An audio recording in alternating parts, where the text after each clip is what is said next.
Hindi niya tinatanggi na nagkaroon niya ng phone call. Pero tinatanggi niya dalawang bagay. Una, na pumayag siyang i-record yung kanyang boses. Pangalawa, na nag-agree siya sa new model. No, yun yung negative pregnant doon. So, ibig sabihin, meron talagang phone call na naganap. Kung di siya nag-consent sa recording, may violation ng batas ng Pilipinas. Yun na yung anti-wiretapping law.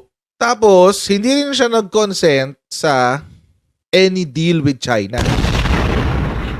So, meron nga actual conversation. May actual phone call nga. But the contents of the phone call is questionable. Kasi, kay China lang naman ang galing yung maliban natin kung yan talaga yun. Hindi naman natin sigurado eh. Kay China nang galing to eh. Itong transcript na to. Maliban natin kung yan talaga yung pinag-usapan. Kahit ako di ba, mag-type lang ako ng script dyan. Sabihin ko, hindi, ito yung audio.